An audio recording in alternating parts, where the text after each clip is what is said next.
Bonsoir, bien-aimés dans le Seigneur, peuple de Dieu. Soyez les bienvenus dans votre émission La lampe de la foi sur la chaîne de l'envol Maranatha Télévision. Je me présente, je suis l'évangéliste Éric Ndebo de la communauté évangélique Maranatha et je suis très heureux d'être parmi vous, dans vos maisons, sur vos portables, là où vous nous suivez pour cette émission merveilleuse. Alors, avant de commencer, si c'est possible, bien sûr, parce que c'est le temps que Dieu a prédestiné, que Dieu a mis en place afin que quelqu'un soit édifié, afin que quelqu'un puisse recevoir un encouragement, une parole de la part de Dieu. Il serait bienvenu de pouvoir inviter tous ceux qui sont avec vous, tous ceux qui sont vos proches, tous ceux qui sont avec vous dans les maisons, de venir écouter la parole de Dieu afin que nous puissions méditer ensemble, afin que nous puissions apprendre ensemble, afin que nous puissions écouter ensemble. Voilà, la lampe de la foi, c'est une émission merveilleuse sur votre chaîne, tout aussi merveilleuse, la Maranatha Télévision, la chaîne de l'envol. Et je voudrais que vous sachiez que cette émission a pour but d'éclairer. Il y a certaines zones d'ombre qui existent encore dans nos vies, qui sont floutées, qui sont cachées, mais la lampe vient pour éclairer. La Bible déclare qu'on n'allume pas une lampe pour la mettre sous la table, mais effectivement, véritablement sur la table, afin qu'elle puisse éclairer la maison. Et la lampe que nous voulons allumer ce soir, c'est une lampe pour éclairer par le moyen de la foi, éclairer d'abord notre foi et par le moyen de la foi éclairer chacune des zones de notre vie. Aujourd'hui, Dieu va nous faire du bien au travers de ce texte, cette portion du jour de la communauté évangélique Maranatha, cette portion qui est dans chacune de vos Bibles que vous pourrez lire avec moi. Mais permettez que nous puissions prier afin de commencer notre partage. Seigneur Dieu notre Père, tu es celui qui nous connaît le mieux. En ce temps où nous sommes installés au devant de ta parole, en ce temps où tu as permis que nous puissions t'écouter, Père, nous avons besoin de toi. Viens restructurer, viens organiser, viens réparer une vie, viens parler à un cœur, viens relever quelqu'un qui était fatigué, abattu, viens enseigner quelqu'un. Pour la gloire de ton nom. Fais-nous du bien au travers de ta parole. Cher Saint-Esprit, nous disposons ce temps afin que quelqu'un puisse recevoir quelque chose de ta part, car tu es le véritable paraclet, le véritable conseiller. C'est toi qui sais parler au cœur. Parle au cœur au travers de ta parole, dans le nom de notre Seigneur Jésus-Christ. Nous t'avons ainsi prié. Nous disons tous ensemble Amen. Voilà, la portion du jour, ou bien la portion de ce soir, bien sûr, parce que nous sommes en soirée, se situe dans le livre de Marc, l'évangile selon Marc, dans la portion chapitre 14e, à partir du verset 47. Je lis la parole au nom de Jésus. Un de ceux qui étaient là, tirant l'épée, frappa le serviteur du souverain sacrificateur et lui emporta l'oreille. Jésus, prenant la parole, leur dit « Vous êtes venus comme après un brigand, avec des épées, des bâtons, pour vous emparer de moi. J'étais tous les jours parmi vous, enseignant dans le temple, et vous ne m'avez pas saisi. Mais c'est afin que les Écritures soient accomplies. » Alors tous l'abandonnèrent et prirent la fuite. Un jeune homme le suivait, n'ayant sur le corps qu'un drap. On se saisit de lui. Mais il lâcha son vêtement et se sauva tout nu. Voilà, donc pour aujourd'hui, nous nous arrêterons au verset 52. Et au travers de ce texte, Dieu veut réellement parler à une vie. Parce que ce texte commence assez brutalement. C'est vrai que quand nous lisons la parole, nous savons qu'il est à Gethsémané, qu'il vient de prier.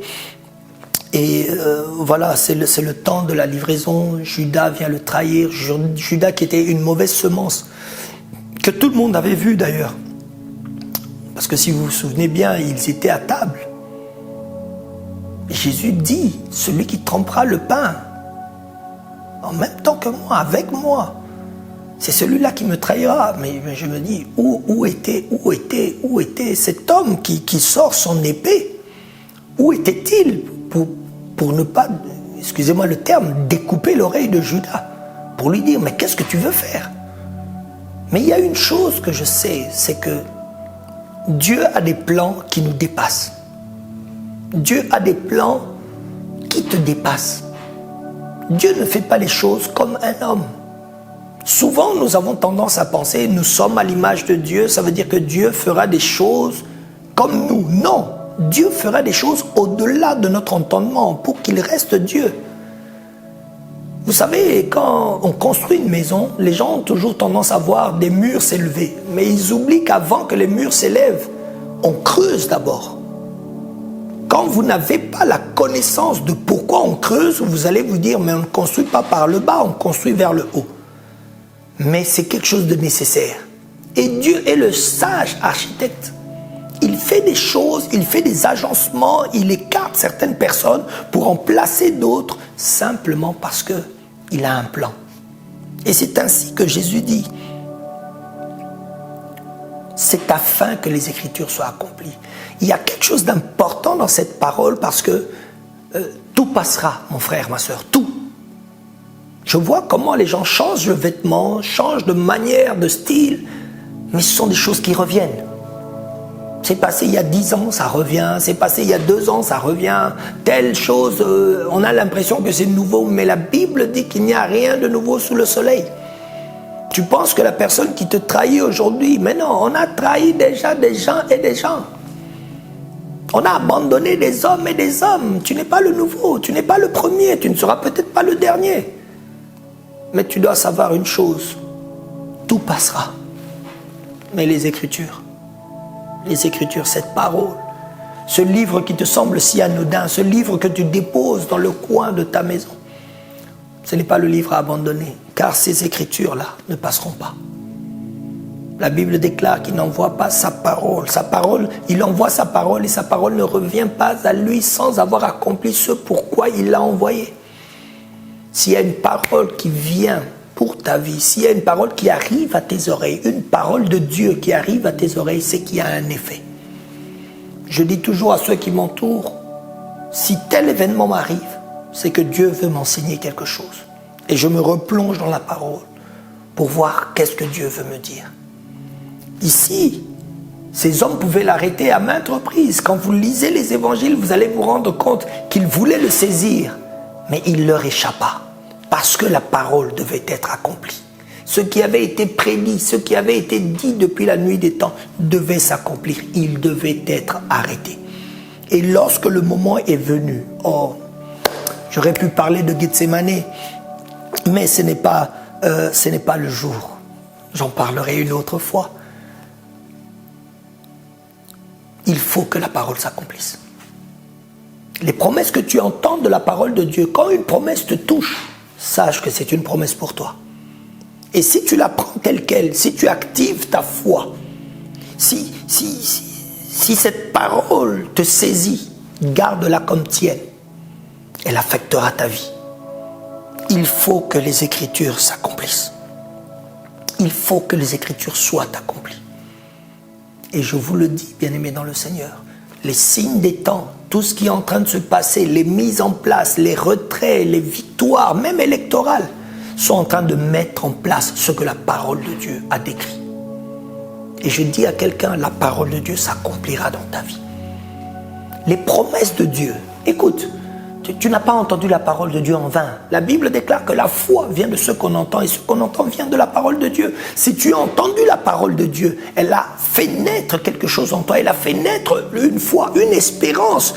Contre toute espérance, tu as tout ce qui est autour de toi qui te laisse croire que ça n'arrivera pas. Mais cette parole est venue te réveiller, te ressusciter quelque part. C'est parce que les Écritures doivent être accomplies. Alléluia. L'écriture de Dieu, la parole de Dieu dans ta vie s'accomplira certainement. Je voulais dire à quelqu'un, ne lâche pas. Depuis que tu as entendu cette parole, ça a bouleversé ta vie. Ça t'a donné l'envie de mettre en place certaines choses. Ça t'a donné l'envie de commencer à prier le matin. Ça t'a donné l'envie d'être en famille, de faire le culte. Ça t'a donné beaucoup de choses. Mais je te dis une chose, sache-le.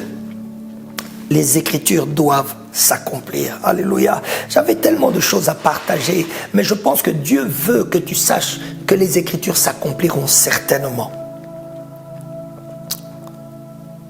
Il y a une chose que je peux dénoter encore. Nous, chrétiens, nous qui écoutons la parole de Dieu, nous, enfants de Dieu, nous ne pouvons pas être étonnés de ces choses. Ce sont les choses pour lesquelles nous sommes prévenus. Ce sont des choses dont la Bible parle.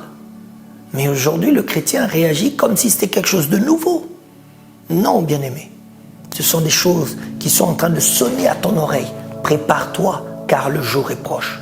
Prépare-toi, répands-toi. Il est temps, bien-aimé, que tu puisses te repentir. Il est temps, bien-aimé, que tu puisses abandonner certaines courses inutiles, certaines courses folles qui ne t'amènent à rien. Tu cherches des choses tout en sachant que ce sont des choses vaines, des choses qui vont passer.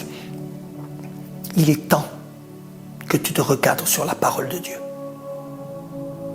Ne sois pas étonné de ce qui se passe. Ne sois pas étonné que les gens deviennent hautains. Ne sois pas étonné que les enfants puissent se rebeller contre leur père. Ne sois pas étonné, bien-aimé dans le Seigneur, parce que ce sont des choses qui sont écrites. Les Écritures doivent s'accomplir. Donc c'est un temps pendant lequel tu ne devrais pas être étonné. C'est un temps plutôt pendant lequel tu devrais te dire, c'est l'accomplissement de la parole de Dieu. Tu devrais louer encore plus, tu devrais bénir encore plus, tu devrais adorer encore plus, car tu sais que tu dois te préparer au retour de ton Dieu.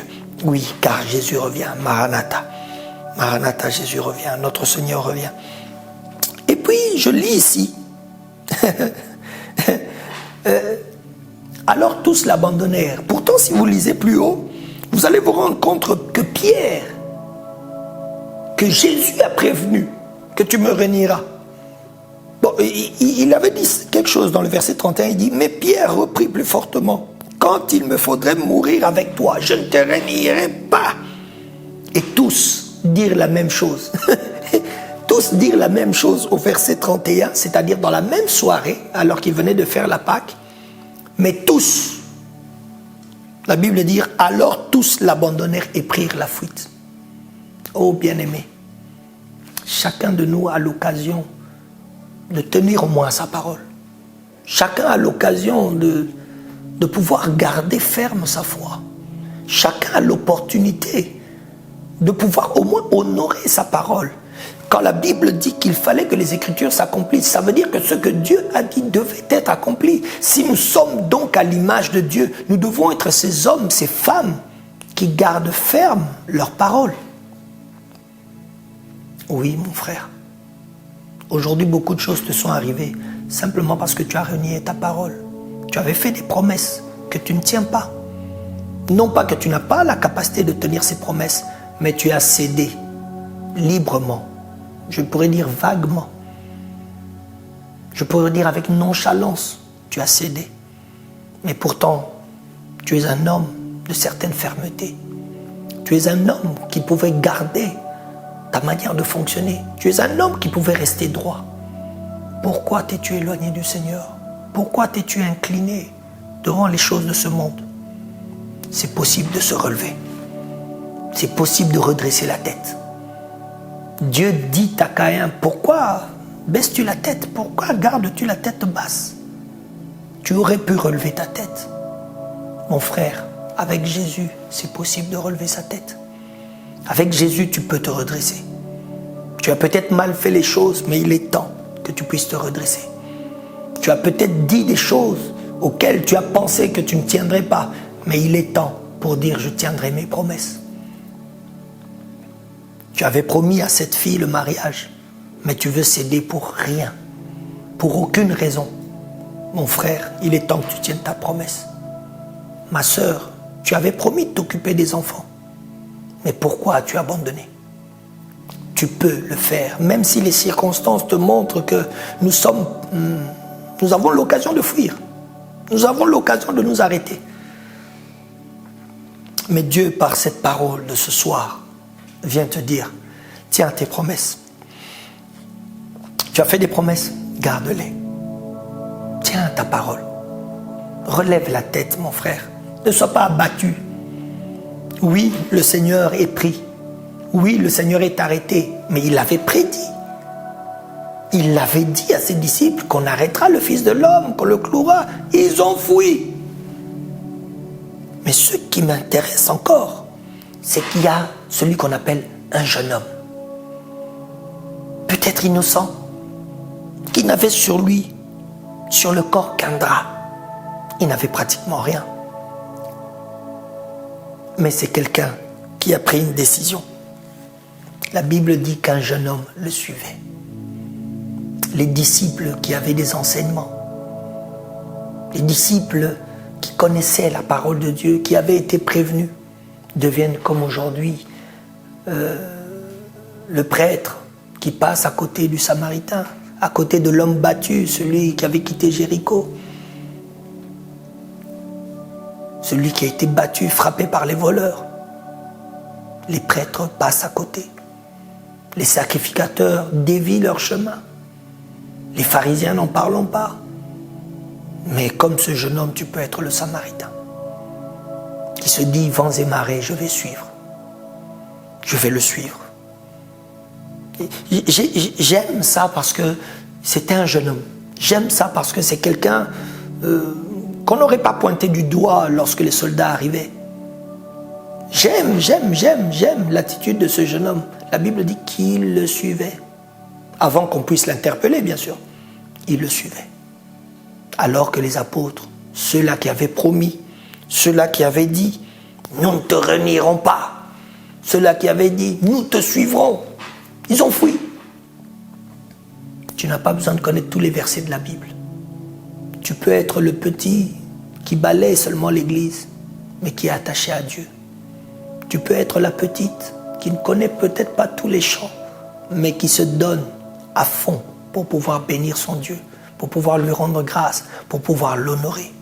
Tu peux être cette petite personne, cette petite qui disait au général Naaman, nous connaissons Dieu et chez nous il y a un prophète qui arrêtera ta lèpre. Tu es cette personne. La Bible dit dans 2 Timothée, prêche la parole, insiste en toute occasion, favorable ou non, reprend, censure, exhorte avec toute douceur et en instruisant. Tu peux être cette personne alors que tout le monde abandonne. Tu te lèves pour Jésus. Tu peux être cette personne qui, au vu de tous, ne connaît rien, mais qui dit « Je suivrai le Seigneur ». Oui, bien-aimé, que les circonstances ne te trompent pas. Je voudrais prier avec toi. Toi qui es encore étonné de la situation. Toi qui te dis « Mais c'est quoi? Qu'est-ce qui nous arrive ?»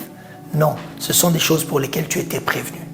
Je prie afin que la parole de Dieu s'inscrive dans ton cœur. Je prie afin que la soif de la parole de Dieu soit ton quotidien. Afin que tu aies envie, besoin, soif de connaître ces choses. Je prie afin que la lecture de la parole de Dieu soit ce qui est le plus important pour ta vie. Je prie le Seigneur afin que la force de le suivre te remplisse. Je prie le Seigneur afin que ta parole ne soit pas des paroles vaines, des paroles en l'air, mais que ce soit des paroles que tu voudras appliquer. Oh, cher Saint-Esprit, ami fidèle, viens remplir le cœur de mon frère, viens remplir le cœur de ma sœur, viens le saisir là où il est afin qu'il soit un instrument entre tes mains. Seigneur, Dieu notre Père, fortifie ceux qui sont faibles.